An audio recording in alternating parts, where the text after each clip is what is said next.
we're presenting our work on ASPEN plus model development for biohydrogen production from food-based hydrolysate through anaerobic and dark fermentation. We are using the NRTL method for the estimation of properties. This is the flow sheet that models the fermentation process.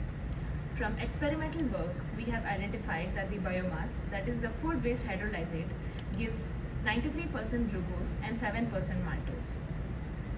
A 100% glucose feed is assumed with the assumption that maltose is entirely converted into glucose before the process begins. The lysate is then fed as the input to the fermentation reactor, which undergoes the following pathways to produce acetic acid, butyric acid, succinic acid, and lactic acid. An inoculum stream with other important components that are required in trace amounts is also added as an input to the ferment reactor. But because of its negligible flow rate, it has no effect in the overall kinetics and the yield of the product as far as ASPEN Plus is concerned. The fractional conversion depicted here of these reactions are also the resulting convergent values of our experimental work. However, our target component is not these acidic byproducts, but rather the gases that are produced, namely hydrogen. Another byproduct of this reaction is carbon dioxide, which also plays a pivotal role in this setup. We then separate the acids and the gases using a flash 2 column and then feed the gases into a gas separator.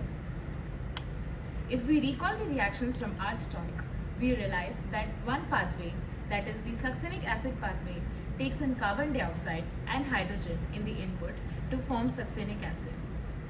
Hence, a recycle stream is set up consisting majorly of carbon dioxide and minimal hydrogen along with the other residual values. The separation value is kept at 0.9 for carbon dioxide and 0.05 for hydrogen to ensure convergence of these reactions. Then we proceeded to the techno-economic analysis of the entire process and got the following results. The total capital cost is approximately 1.96 million USD, and these are the other costs that are involved. Here is an energy analysis of the heating and cooling system required for these processes. And these are the carbon emission associated with this process. Our future work consists of diving deeper into the kinetics of each of these reactions so that we can model the process in the R batch reactor for a more realistic process to replace the R stoic reactor.